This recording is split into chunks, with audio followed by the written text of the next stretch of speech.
গত কয়েকদিনে তাপপ্রবাহ কিছুটা স্তিমিত হয়ে এসেছে। তবে এমন পরিস্থিতিতেও দেশের অন্তত 11 জেলার উপর দিয়ে সর্বোচ্চ 80 কিলোমিটার বেগে ঝড়ের পূর্বাভাস দিয়েছে আবহাওয়া অধিদপ্তর। পাশাপাশি এসব এলাকার নদী বন্দরে হুঁশিয়ারি সংকেত দেখাতে বলা হয়েছে। বিস্তারিত শেখ ফরিদের রিপোর্টে। রাজধানী সহ দেশের 11 অঞ্চলে ঝড় বৃষ্টি হতে পারে। সেই সঙ্গে এসব এলাকার বৃষ্টি অথবা বজ্রসহ বৃষ্টি হতে পারে বলে জানিয়েছে আবহাওয়া অধিদপ্তর। 22 মে দেশের অভ্যন্তরীণ নদীবন্দরগুলোর জন্য দেওয়া এক পূর্বাভাসে এই তথ্য জানানো হয়েছে। এতে বলা হয়েছে, রংপুর, রাজশাহী, দিনাজপুর, পাবনা, বগুড়া, টাঙ্গাইল, ময়মনসিংহ, ফরিদপুর, ঢাকা, কুমিল্লা এবং সিলেট অঞ্চলসমূহের উপর দিয়ে পশ্চিম অথবা উত্তর পশ্চিম দিক থেকে ঘন্টায় 60 থেকে 80 কিলোমিটার বেগে বৃষ্টি অথবা বজ্র বৃষ্টিসহ অস্থায়ীভাবে ঝোড়ো হাওয়া বয়ে যেতে পারে। সেই সঙ্গে এসব এলাকার নদীবন্দরগুলোকে 2 নম্বর হুঁশিয়ারি সংকেত দেখাতে বলা হয়েছে। আবহাওয়া বিভাগ জানায়, লঘুচাপের বর্ধিতাংশ ভারতের পশ্চিমবঙ্গ থেকে বাংলাদেশের দক্ষিণাঞ্চল হয়ে উত্তর পশ্চিম বঙ্গোপসাগর পর্যন্ত বিস্তৃত রয়েছে। এর প্রভাবে দক্ষিণ পশ্চিম বঙ্গোপসাগর ও তার কাছাকাছি এলাকায় একটি লঘুচাপ সৃষ্টির আশঙ্কা রয়েছে।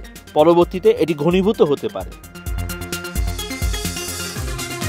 এদিকে আবহাওয়া 24 ঘন্টার পূর্বাভাসে বলা হয়েছে, রংপুর ও রাজশাহী বিভাগের কিছু কিছু জায়গায় এবং ঢাকা, চট্টগ্রাম, ময়মনসিংহ ও খুলনা বিভাগের 2-1 জায়গায় অস্থায়ীভাবে দমকা অথবা ঝোড়ো হাওয়া সহ বৃষ্টি অথবা বজ্রসহ বৃষ্টি হতে পারে। এছাড়া দেশের অন্যত্র অস্থায়ী আংশিক মেঘলা আকাশ সহ আবহাওয়া প্রধানত শুষ্ক থাকতে পারে।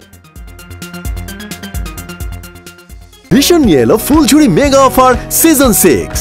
এই অফারে ফ্রিজ কিনলেই পাচ্ছেন নিশ্চিত 12 সেটের আকর্ষণীয় গিফট বক্স একদম ফ্রি।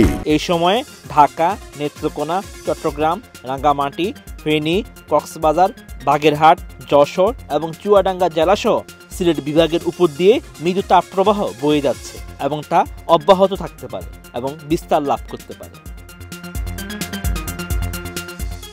অন্যদিকে আবহাওয়ার পরবর্তী 24 ঘন্টার পূর্বাভাসে বলা হয়েছে, রংপুর, রাজশাহী, ঢাকা, ময়মনসিংহ, খুলনা, বরিশাল, চট্টগ্রাম ও সিলেট বিভাগের 2-1 জায়গায় অস্থায়ীভাবে দমকা ও ঝোড়ো হাওয়া সহ বৃষ্টি অথবা বজ্রসহ বৃষ্টি হতে পারে।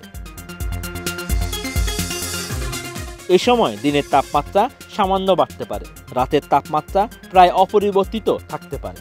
এছাড়া দেশের অন্যান্য অঞ্চলে অস্থায়ীভাবে আংশিক মেঘলা আকাশ সহ আবহাওয়া প্রধানত শুষ্ক থাকতে পারে। বর্ধিত 5 দিনের আবহাওয়ার পূর্বাভাসে বলা হয়েছে, বৃষ্টিপাতের প্রবণতা বাড়তে পারে। Sheikh Farid, ATN news.